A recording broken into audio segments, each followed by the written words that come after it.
15 जून कैंची धाम का प्राण प्रतिष्ठा दिवस, जिसकी मान्यता महाराज जी की महासमाधि से पूर्व से ही मानी जाती है। यूं ही नहीं, किस्से हैं। बात 1942 की है, जब एक रात बस न मिलने के कारण महाराज जी पैदल नैनीताल से कैंची धाम की ओर आ रहे थे। तो एक स्थान है खुफिया डांट, वहाँ महाराज जी के दर्शन करने का अवसर संत को प्राप्त होता है, पूर्णानंद तिवारी।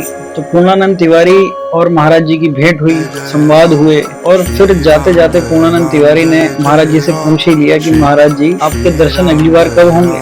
तो महाराज जी ने बोला 20 साल बाद।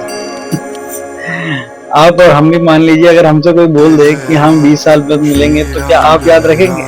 मुझे नहीं लगता, मैं तो नहीं रखूंगा। 1942 में दर्शन हुए थे, उसके बाद 20 साल बाद 1962 में एक दिन महाराज जी रानीखेत से भीमताल की ओर जा रहे थे। रास्ते में गाड़ी रुकवा कर महाराज जी कैंची उतर गए। महाराज जी पूर्णानंद तिवारी के घर पहुंच गए। पूर्णानंद तिवारी चौंक गए, ये कैसे हो गया? बात है 25 मई 1962। कैंची धाम पहले से ही संत महात्माओं की धरती रही है। यही पूर्णानंद तिवारी से यूं ही महाराज जी बोल पड़े, हमें सोमवार गिरी का हवन कुंड दिखलाएगा। जब महाराज जी को पूर्णानंद गिरी जी ने हवन कुंड दिखाया, महाराज जी ने देखा और महाराज जी ने तत्काल आदेश दिया कि इस पे चबूतरा बनाया जाए, जिसमें बाद में बालाजी महाराज की मूर्ति की स्थापना हुई। महाराज जी यूं ही बोलते थे कैंची धाम के लिए कि यह एक दिन विश्व प्रसिद्ध होगा।